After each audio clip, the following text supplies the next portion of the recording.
मालकिन तीर्थ यात्रा पर गई तो अपनी 14 साल की बेटी को मेरे पास छोड़ गईं। मैं भी भाग भाग कर उसके सारे काम करता। रात होती तो उसको अपने पास सुला लेता। मालकिन ने भी इजाजत दे रखी थी। अगली रात हुई तो मुझे कुछ नरम नरम सा महसूस हुआ। मैं घबराकर उठा तो मेरे होश उड़ गए। मालकिन की बेटी उस रात मालकिन तीर्थ यात्रा पर जा रही थी, इसीलिए सुबह से मेरी जान आफत में आई हुई थी। बार बार मुझसे कहती, समर, मेरा पूरा घर तेरे हवाले है। जितना भरोसा मैं तुझ पर कर सकती हूँ, घर के किसी और नौकर पर मुझे नहीं है। मेरा नाम समीर है। मेरी उम्र 25 साल थी, लेकिन मैं 10 साल की उम्र से मालकिन के घर काम कर रहा था। 15 साल से मैं मालकिन के घर नौकरी पर था, इसीलिए जितना भरोसा वे मुझ पर करती थी किसी पर नहीं करती थी। इसीलिए वे मुझे हर बात बता रही थीं, कह रही थीं, इसका बहुत ख्याल रखना। तुम्हें पता है ना, इसे नींद में चलने की आदत है। मैं सर हिलाने लगा कि जी मालकिन, मुझे मालूम है। हालांकि मुझे क्या मालूम, वे तो अपने कमरे में ही सोती थी।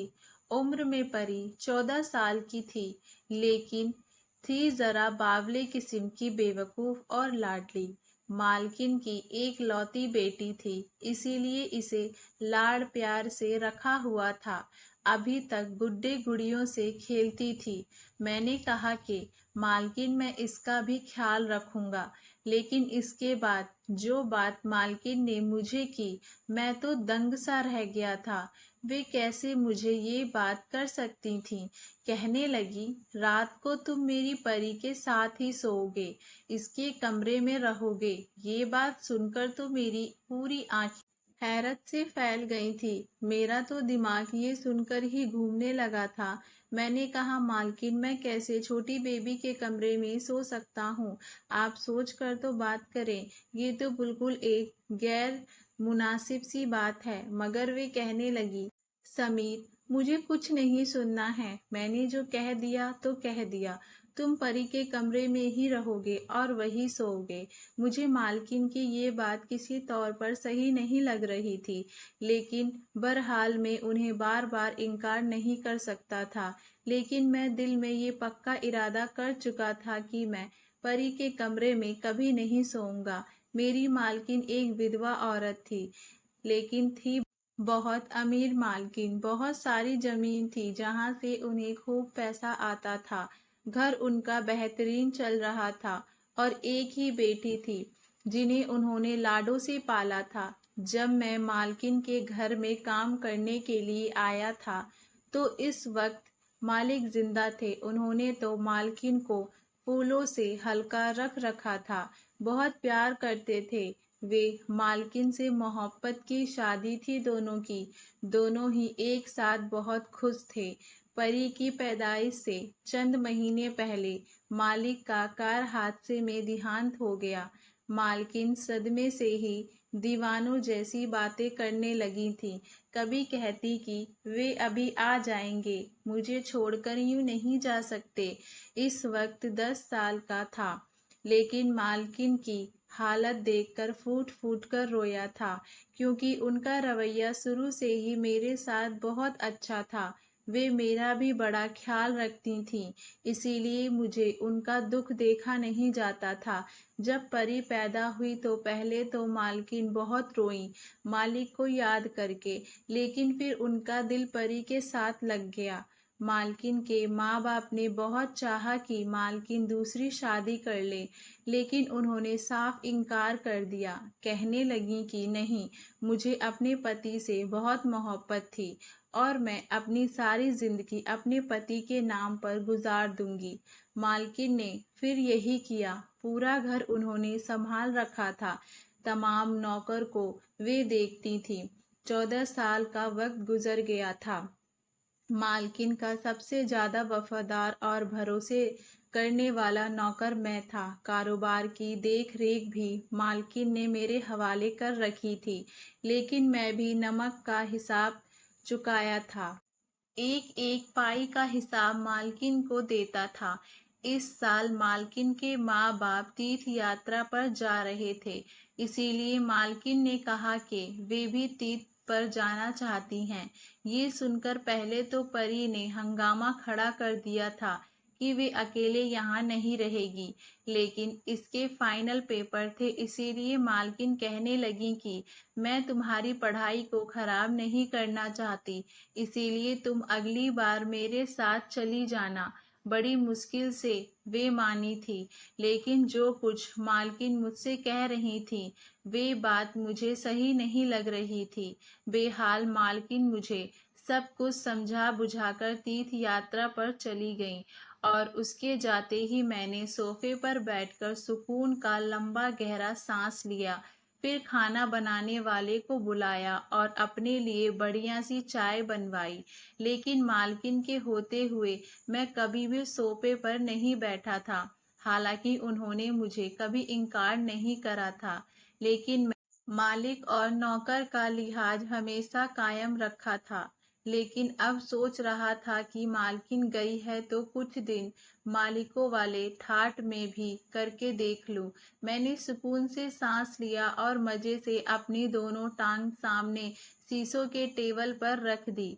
रिमोट हाथ में पकड़ा और एलईडी पर चैनल बदलने लगा। अभी मैं सोच ही रहा था कि कौन सा चैनल देखूं। अभी मैं सही से इस माहौल से रूबरू हुआ भी नहीं था कि जब कमरे का दरवाजा खुला और परी लंच में आई। जब उसने मेरे बैठने के तौर तरीके देखे तो माथे पर बल डालकर बोली, समीर के बच्चे, तुम्हारी शिकायत तो माँ के आते ही उन्हें लगाऊंगी कि कैसे उनके कीमती टेबल पर तुम पांव पसार के बैठे थे। ये सुना था कि मैं हड़बड़ा कर बिल्कुल सीधा होकर बैठ गया। मैंने कहा, छोटी बेबी, ऊपर वाले के लिए मालकिन से मेरी शिकायत ना लगाना। मैंने फौरन से टीवी बंद किया और रिमोट साइड पर रख दिया। परी माथे पर गुस्सा चढ़ाए हुए आराम से आकर सोफे पर बैठ गई और रिमोट भी अपने हाथ में पकड़ लिया। कहने लगी, माँ घर पर नहीं है तो इसका मतलब ये ना समझना कि तुम लोगों को मैं सर पर चढ़ाऊंगी। जब तक वे घर पर नहीं है, इस घर की मालकिन मैं हूँ, इसीलिए जो कहूँ तुम लोग वही करोगे। मैंने सीने पर हाथ रखा और सर झुकाया। जी जी क्यों नहीं छोटी मालकिन, जैसा आप हुक्म। अंदर से मेरा जी तो जल के रह गया था। मेरी कभी भी मालकिन की बेटी से मिनट भी नहीं बनती थी।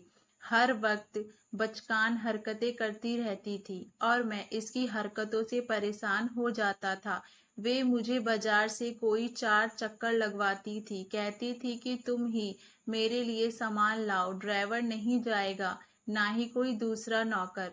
मालकिन भी उसे कुछ नहीं कहती थी, क्योंकि वे उनकी लाडली बेटी थी। मुझे ही कहती, जाओ समीर, जो छोटी मालकिन कहती है वे कर दो। चाय का कप नौकर लेकर आया तो मुझे ऐसे खड़ा देखकर अजीब सी हंसी मुझ पर हंसा था। कहने लगा, अभी तो बड़ा रौब जमा रहे थे, आ गए ना अपनी औकात में वापस। मैंने इसे घूर कर खाने जाने वाली नजरों से देखा। उसने चाय का कप टेबल पर रखा। जो चाय मैंने पीनी थी वे बड़े मजे से परी पी रही थी। बेहाल पूरा दिन इधर उधर के कार्यों में ही गुजर गया। जैसे ही रात हुई मैं अपने क्वार्टर में जाने लगा तो परी कहने लगी, तुम कहाँ जा रहे हो समीर? माँ ने कहा था कि तुम मेरे कमरे में सोओगे। ये सुना था कि मुझे मालकिन की बातें याद आ गई। मैंने हैरानी से परी की तरफ देखा। मैंने कहा, छोटी मालकिन, मुझे अपने क्वार्टर के अलावा कहीं नींद नहीं आती। घर में और नौकरानी भी मौजूद हैं, आप उसे अपने साथ सुला लें। कहने लगी, माँ ने कहा था कि तुम सोओगे तो मतलब तुम ही सोओगे। चलो शराफत से आओ मेरे कमरे में और कालीन पर जाकर लेट जाओ। मैं कमरे आ तो गया था, लेकिन मुझे सख्त बेचैनी सी शुरू हो गई थी। परी बेड पर जाकर लेट गई। इसने लैंप ऑफ कर दिया। कमरे में उस वक्त गुप्त अंधेरा था। मेरा दिल बड़ी जोर जोर से धड़क रहा था। भले वे 14 साल की थी, लेकिन मैं तो 14 बरस का ना था। मुझे किसी की एक बात याद आने लगी जो मैंने कहीं बार सुनी थी कि जहाँ एक मर्द एक औरत हो तो वहाँ तीसरा शैतान होता है। पता नहीं मालकिन ने ऐसा क्यों कहा कि मैं उनकी बेटी के कमरे में अकेला रहूं। उनको चाहिए था कि वे नौकरानी को परी के साथ सुलाती। कमरे में हल्की सी रोशनी थी। एक नजर मेरी बेड पर लेटी परी पर पड़ी तो उसके चेहरे पर जाकर मेरी नजर टिक गई। सोई हुई बड़ी मासूम सी लग रही थी, बिल्कुल खुलकर सो रही थी। एकदम ही मैंने अपनी नजर बदली, अपनी आंखें जोर से बंद कर ली और सोने की कोशिश करने लगा कि इससे पहले कि मुझ पर शैतान हावी हुआ मैं सो जाऊं। ऊपर वाले का जिक्र करते करते न जाने कब मेरी आंख लग गई थी। घड़ी के तेज अलार्म बजने पर मेरी आंख खुली। मैं हड़बड़ाकर उठ बैठा तो देखा कि परी नींद में ही आज से अपनी घड़ी का अलार्म बंद कर रही थी। मैंने सामने लगी घड़ी की तरफ देखा तो 7 बज रहे थे। मैं फौरन से उठकर उसके कमरे से बाहर निकल गया। इसे स्कूल जाना था और इसका पेपर भी था। मालकिन ने कहा था कि ड्राइवर के साथ परी को अकेला मत भेजना। इसीलिए जब परी तैयार होकर कमरे से बाहर आई, ड्राइवर के साथ मैं जाकर उसे स्कूल छोड़ आया। इसके बाद मैं जमीनों का हिसाब किताब देखने लगा। कितना रकम आया, कहाँ फंसी, क्या हुआ क्या नहीं, ये हिसाब सब मेरी जिम्मेदारी थी।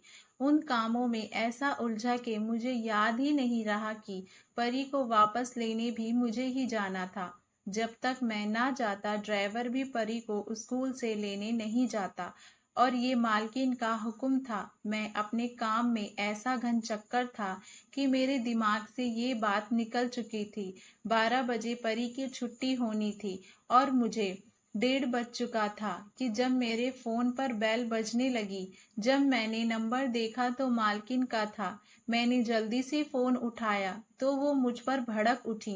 कहने लगी मुझे परी की कॉल आई थी, वे अभी तक स्कूल में ही हैं, तुम उसे लेने क्यों नहीं गए। ये सुना था कि मेरा दिमाग घूम गया। मैं तो बिल्कुल भूल चुका था। मैंने कहा मालकिन, वे मैं जमीनों के हिसाब किताब में लगा हुआ था। मालकिन कहने लगी जाओ जाकर उसको लेकर आओ। मैंने सारे खाते बंद किए और घर से बाहर निकला। सामने ड्राइवर को मैंने खा जाने वाली नजरों से देखा था। मैंने कहा तुम मुझे बता नहीं सकते थे कि छोटी मालकिन की छुट्टी हो गई है। वे कहने लगा मैं क्या बताऊं, मालकिन तो तुम्हें सब नौकरों पर सरदार बनाकर गई हैं। ये तुम्हारा काम है कि तुम उन बातों का खुद ख्याल रखो। ड्राइवर की बात ने तो मुझे गुस्सा दिला दिया था। मालकिन क्या गई थी, सारे नौकर सर चढ़ गए थे, वरना उसके सामने तो सर झुकाए रखते थे। बेहाल मैं फटाफट से ड्राइवर के साथ बैठा और जब स्कूल पहुंचा तो पूरा स्कूल खाली हो चुका था। सिर्फ परी ही स्कूल में थी। यहाँ पर चौकीदार मुझे देखकर बोला इतनी लेट क्यों। वे गुस्से से लाल पीली होते हुए गाड़ी में बैठ गई। जितनी देर मैं घर नहीं पहुंचा वे मुझे बस बातें ही सुनाती रही। कहने लगी माँ को आने दो, तुम्हारे कान खिंचवाती हूँ, फिर तुम मुझसे कहना मेरा कसूर था। इसीलिए मैं चुपचाप उसकी सारी बातें सुनता रहा। घर पहुंचे तो खाना बनाने वाले ने ही खाना तैयार नहीं किया था। नौकरानी ने भी घर की साफ सफाई ठीक से नहीं की थी, बस अपनी बातों में बिजी थी। ये देखकर तो मेरा सर चकराने लगा था। मालकिन के बगैर तो पूरा घर ही उल्टा पड़ने लगा था। मैं उन्हें कुछ कहता तो सब कहते कि तुम भी हमारी तरह नौकर हो, ज्यादा हमारे सर पर सवार मत हो। मैं तो मालकिन के बिना बौखला के रह गया था। मैंने नौकरानी से ठीक से सफाई करने को कहा। अपनी निगरानी में पूरा घर को साफ सुथरा करवा कर रात को मैं थक चुका था। जब मैं परी के कमरे में गया तो वे ऊंची आवाज में अपना स्कूल का याद कर रही थी। मैं लंच को सोफे पर जाकर सो गया क्योंकि दिन भर का थका हुआ था। रात को मुझे लगा जैसे लॉन्ज में कोई और मौजूद है। किसी के कदमों की छाप मुझे सुनाई दी। मैंने आंखें खोलकर देखा तो मुझे लगा जैसे कि कोई आदमी परी के कमरे के बाहर खड़ा हो और कमरे की खिड़की से अंदर झांकने की कोशिश कर रहा हो। मैंने तेज आवाज में कहा, कौन है वहां? तो फौरन से कोई किचन की तरफ भागता हुआ चला गया। मैं एक कदम उठा किचन की तरफ भागा, लेकिन इस वक्त किचन बिल्कुल खाली नजर आ रही थी।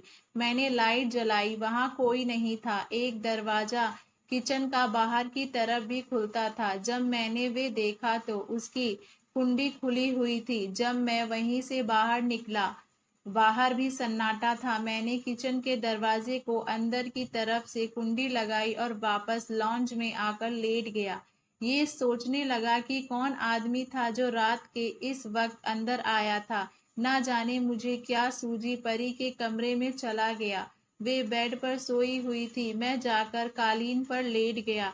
रात को जैसे ही कुत्ते के भौंकने की आवाज आने लगी तो परी शायद नींद में डर रही थी।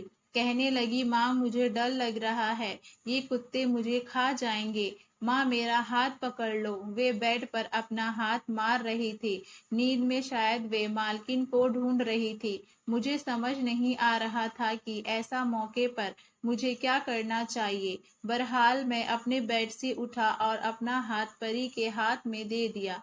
मेरा हाथ पकड़कर वे फिर से गहरी नींद में सो गई थी। काफी देर में खड़ा इंतजार करता रहा कि वे कब गहरी नींद में जाए और मैं अपना हाथ उससे छुड़वाऊं। जब वे गहरी नींद में सो गई तो मैंने धीरे से अपना हाथ उसके हाथ से अलग किया और दोबारा कालीन पर जाकर लेट गया। इसके बाद मैं परी के कमरे में ही सोने लगा था। एक नौकर ने दूध की सीर बनाई तो कहने लगा कि तुम भी पी लो, बड़ी सुकून की नींद आएगी। मैंने भी वे सीर खा ली और रात को परी के कमरे में चला गया। इस रात वाकई मुझे बड़ी गहरी नींद आई थी। मैं जो सोया तो सुबह ही मेरी आंख खुली। जब मैंने देखा तो बेड खाली था। इस वक्त सुबह के 6 बजे थे। उस वक्त तो परी नहीं जागती थी और वैसे भी आज इतवार का दिन था, छुट्टी थी। मैं कमरे से बाहर आया तो परी वहां पर भी नहीं थी। मैंने उसे पूरे घर में देखा, मुझे कहीं नजर नहीं आई। मेरा दिल तो धक से रह गया था। मैंने तमाम नौकरों को शोर मचाकर जगा दिया। सभी उसे ढूंढने लगे, लेकिन वे पूरे घर में कहीं नहीं थी। मेरा तो ये हाल था कि काटो तो खून ना निकले। मेरा रंग पीला पड़ चुका था। मालकिन उसे मेरे भरोसे पर छोड़कर गई थी। मैं कैसे रात को गहरी नींद सो गया। जब मैंने तमाम नौकरों से बात की तो तब मुझे पता चला कि खाना बनाने वाली बावर्ची भी वहां से गायब है। फिर मेरे ख्याल में आने लगा कि कुछ दिन पहले मैंने एक आदमी को परी के कमरे से बाहर देखा था। वो भागता हुआ किचन में गया था। शायद वे बावर्ची ही था। मैंने फौरन से मालकिन को फोन किया और सारी बात उनके कानों में डाल दी। मैं बावर्ची का पता जब जानता था, मालकिन ने कहा कि तुम बावर्ची के घर पहुंचो, उसका पीछा करो, मैं पुलिस को फोन कर देती हूँ। मैं भागम भाग बावर्ची के घर गया तो मालूम हुआ कि उसकी बीवी बच्चे कहने लगे वे तो घर पर आया ही नहीं। फिर मुझे मोहल्ले वालों से पता चला कि सुबह सुबह बावर्ची परी के मुंह पर हाथ रखे उसे एक गाड़ी में बैठाकर कहीं ले जा रहा था। उस वक्त तक पुलिस भी हमारे बंगले के करीब आ पहुंची थी। सारी छानबीन के बाद बंगले के बाहर लगे कैमरे की मदद से हमें गाड़ी का नंबर मिल गया और साफ इसमें नजर आ रहा था कि बावर्ची परी के मुंह पर हाथ रखकर जबरदस्ती उसे गाड़ी में बैठा रहा है। गाड़ी का नंबर ट्रेस हो चुका था। मैं भी पुलिस वालों के साथ गया था। जैसे ही गाड़ी तक पहुंचने वाले सुनसान जगह पर खड़ी थी, मुझे याद आने लगा कि एक बार बावर्ची मुझे ऐसी जगह पर लाया था जहां इसके कुछ दोस्त रहते हैं। मैं भागता हुआ उसी तरफ जाने लगा जहां उसके दोस्तों का घर था। पुलिस बाद में पहुंची, लेकिन मैं इस घर में पहले पहुंच चुका था। मैंने दरवाजे पर जोरदार लात मारी तो दरवाजा खुल गया। सामने वे बावर्ची और दो मर्द मौजूद थे। उन्होंने परी को रस्सी से बांधकर एक कुर्सी में बैठा रखा था। वे बहुत रो रही थी। ये देखकर तो मेरा खून खौल उठा। मैंने आवो देखा ना ताओ और उन तीनों की धुलाई शुरू कर दी। इतनी देर में पुलिस वहां पहुंच गई थी। उनको पकड़कर जेल में बंद कर दिया। रोती हुई परी मेरे गले से लग गई।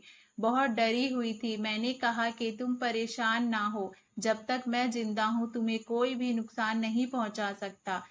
चंद दिनों में मालकिन भी वापस आ गई थी। मालकिन परी को गले लगाकर रोने लगी और मुझसे कहने लगी, मुझे तुम पर भरोसा था कि तुम मेरी बेटी की हिफाजत जरूर करोगे। मैंने कहा कि मैं इसे हमेशा अपनी छोटी बहन की तरह समझता हूँ और जब तक मैं जिंदा हूँ आप बेफिक्र रहें।